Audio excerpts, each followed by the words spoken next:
السلام علیکم ناظرین، آج کی ہماری ویڈیو میں آپ سب کو خوش آمدید۔ ناظرین، آج کی ویڈیو میں آپ جان سکیں گے تخلیق آدم سے پہلے اور بعد کے واقعات و حالات کے بارے میں، لیکن اس سے پہلے ہمارے چینل ای ٹی وی کو سبسکرائب کریں اور ویڈیو پسند آنے پر لائک، کمنٹ اینڈ شیئر ضرور کریں۔ آسمان دنیا کی گہما گہمی کسی بڑی خبر کی نوید سنا رہی تھی۔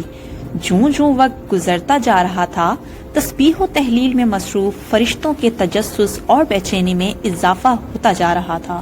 نظریں بیت المعمور پر تھیں اور کان اللہ کی پکار کے منتظر۔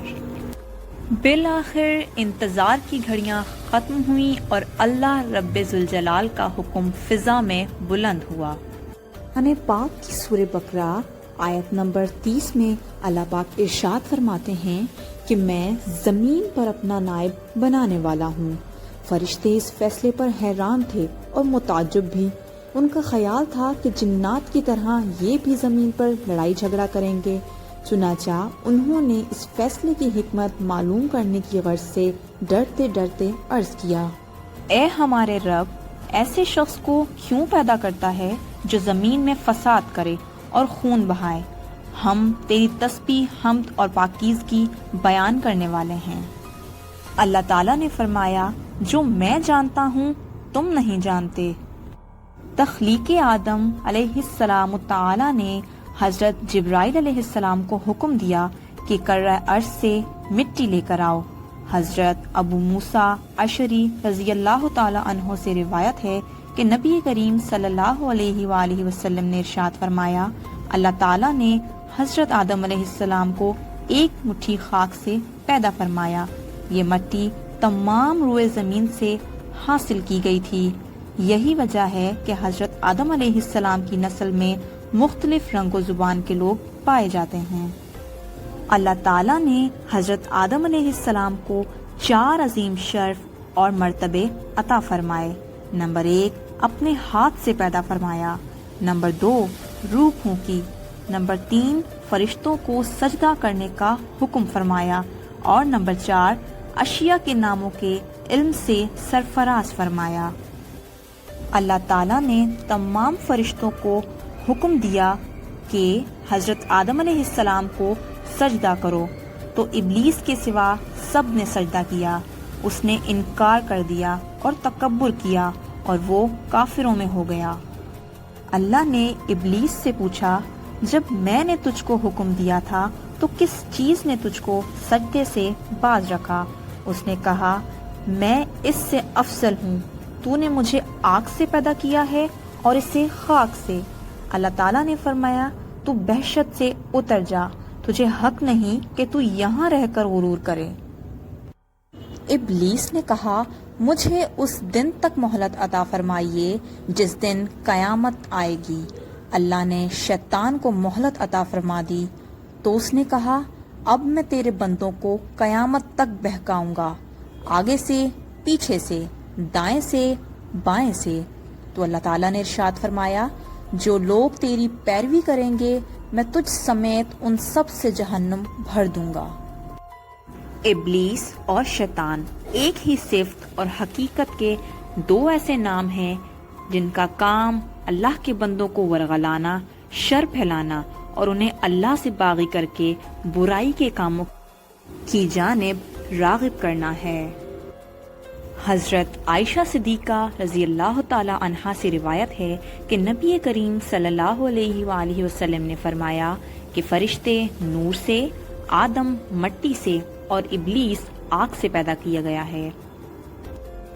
حضرت عبداللہ بن عمر رضی اللہ تعالی عنہ فرماتے ہیں کہ جنات حضرت آدم علیہ السلام سے 2000 سال پہلے سے دنیا میں آباد تھے، جنہوں نے دنیا میں دنگا فساد مچا رکھا تھا۔ چنانچہ اللہ نے فرشتوں کے ایک لشکر کو دنیا میں روانہ کیا، جنہوں نے ان جنات کو مار مار کر سمندری جزیروں اور ویران علاقوں میں بھگا دیا۔ حضرت سعید بن منصور رضی اللہ تعالی عنہ کا قول ہے کہ اس موقع پر بہت سے جنات قتل کیے گئے اور کچھ گرفتار بھی ہوئے۔ ان ہی میں سے ابلیس بھی تھا۔ جو ابھی بچہ تھا اسے آسمان پر لا کر رکھا گیا۔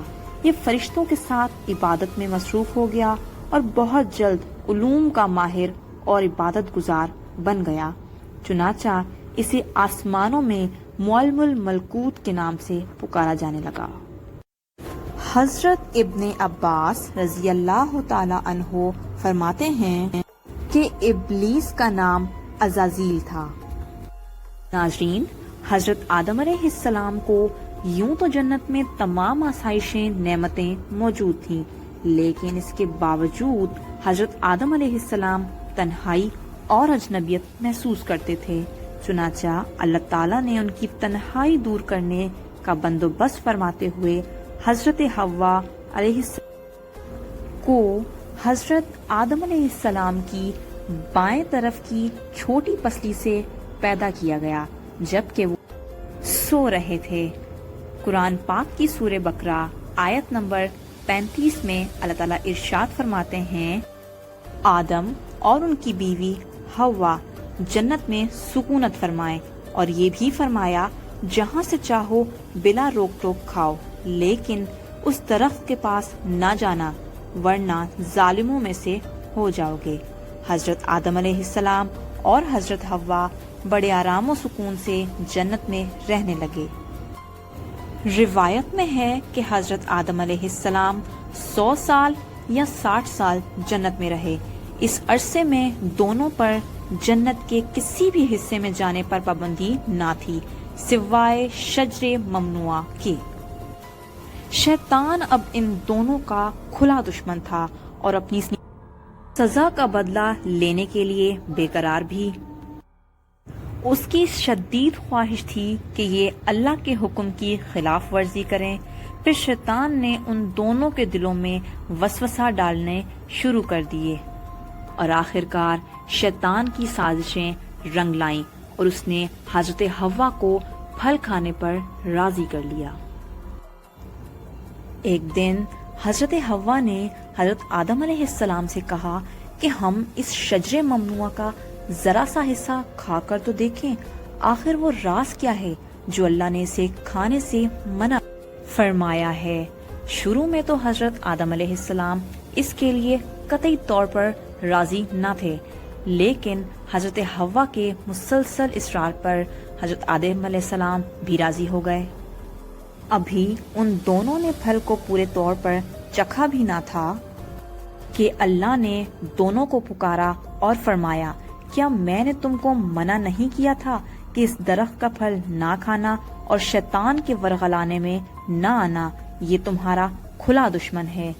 دونوں نے جب اللہ کی پکار سنی تو مارے خوف الہی کے کانپ اٹھے اور نہایت لاچارگی اور عاجزی سے اپنی خطا پر نادم و شرمندہ ہوتے ہوئے بارگاہ خداوندی میں عرض کیا کہ اے ہمارے رب، ہم دونوں سے بہت بڑی غلطی ہو گئی ہے۔ اب اگر آپ نے ہم پر رحم و کرم نہ کیا اور معاف نہ فرمایا تو ہم تباہ و برباد ہو جائیں گے۔ اللہ تعالیٰ نے فرمایا کہ اب تم دونوں ایک خاص مدت تک زمین ہی پر رہو گے، جہاں تم ایک دوسرے کے دشمن ہوگے اور وہیں مرنا ہے اور اسی میں سے پھر پیدا ہونا ہے۔ چنانچہ دونوں کو زمین کی طرف روانہ کر دیا گیا۔ روایت میں ہے کہ حضرت آدم علیہ السلام کو ہند، حضرت حوا کو جدہ اور ابلیس کو بصرہ سے چند میل کے فاصلے پر دمستمان کے مقام پر اتارا گیا۔ حضرت صدی رضی اللہ تعالی عنہ فرماتے ہیں کہ جب حضرت آدم علیہ السلام جنت سے ہند میں اترے تو ان کے پاس حجر اسود تھا اور جنت کے درختوں کے پتوں کی ایک مٹھی بھی تھی۔ پھر حضرت آدم علیہ السلام نے ان پتوں کو زمین پر پھیلا دیا اور یہ خوشبودار درخت ان پتوں ہی کی پیداوار ہیں۔ توبہ کی قبولیت اور زمین پر ملاپ۔ حضرت آدم علیہ السلام زمین پر آنے کے بعد نہایت شرمسار اور افسردہ تھے۔ پھر حضرت حوا سے علیحدگی نے بھی سخت پریشانی میں مبتلا کر دیا تھا۔ روایت میں ہے کہ آپ ایک طویل عرصے تک اللہ کے حضور گڑ گڑاتے، فریاد کرتے اور آنسو بہاتے رہے، یہاں تک کہ اللہ تعالیٰ کو ان کی اس گریہ وزاری پر رحم آ گیا، اور پھر ایک دن حضرت جبرائیل علیہ السلام نے حضرت آدم علیہ السلام کے پاس آ کر انہیں اللہ کی جانب سے معافی کی نوید سنائی۔ حضرت آدم علیہ السلام خوشی سے سرشار بارگاہ خداوندی میں سر بسجود ہو کر شکر بجا لائے۔ پھر حضرت جبرائیل علیہ السلام انہیں لے کر مکہ آئے، جہاں حضرت آدم علیہ السلام نے کعبہ شریف کی بنیاد رکھی اور حجر اسود کو کعبہ کی دیوار پر نصب فرمایا، پھر اس کے گرد طواف کیا۔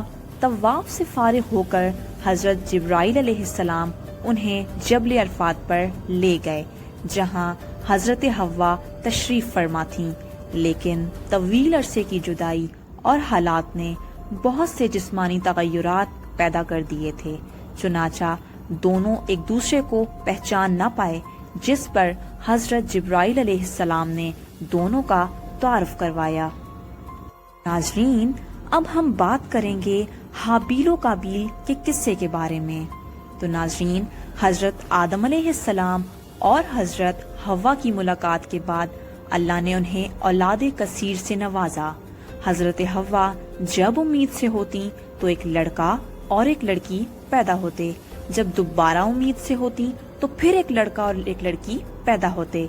پہلے والے لڑکے کی شادی دوسری بار والی لڑکی سے اور دوسرے والے لڑکے کی شادی پہلی بار والی لڑکی سے کر دی جاتی۔ چنانچہ پہلی مرتبہ قابیل اور ان کی بہن اکلیمہ پیدا ہوئی، دوسری مرتبہ حابیل اور ان کی بہن لبودہ پیدا ہوئی۔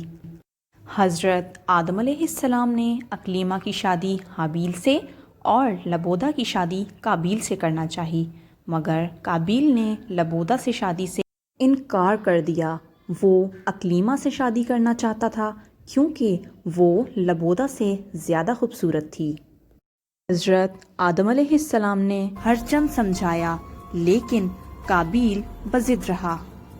آخر کار حضرت آدم علیہ السلام نے دونوں بیٹوں سے فرمایا کہ تم دونوں اپنی قربانی کوہ صفا پر لے جاؤ، اللہ کے حکم سے آسمان سے آگ آئے گی جو حق کا فیصلہ کر دے گی۔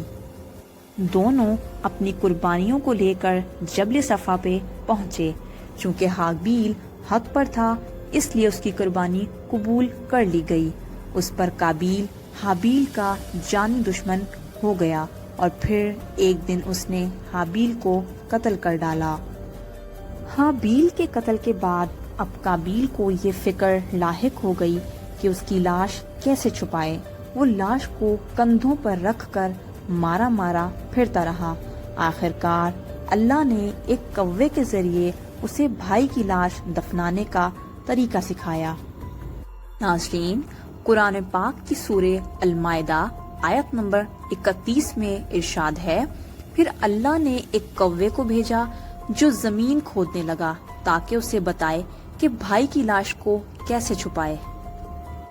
ناظرین و سامعین، اب ہم بات کریں گے حضرت آدم علیہ السلام کی وفات کے بارے میں۔ جب حضرت آدم علیہ السلام کی وفات کا وقت آیا اور فرشتے گھر میں داخل ہوئے تو آپ سمجھ گئے۔ اپنی اہلیہ حضرت حوا اور اپنے بچوں سے فرمایا کہ تم سب مجھے تنہا چھوڑ دو۔ اس کے بعد آپ اللہ تعالیٰ کی حمد و ثنا میں مصروف ہو گئے۔ فرشتوں نے روح قبض کی، پھر غسل دے کر کفن دیا، خوشبو لگائی، گڑھا کھود کر قبر بنائی۔ حضرت جبرائیل علیہ السلام نے ان کے بیٹے حضرت شیس علیہ السلام کو نماز جنازہ پڑھنے کا طریقہ بتایا۔ ناظرین، عام طور پر تاریخی کتب میں حضرت آدم علیہ السلام کی عمر مبارکہ 960 سال بیان کی گئی ہے۔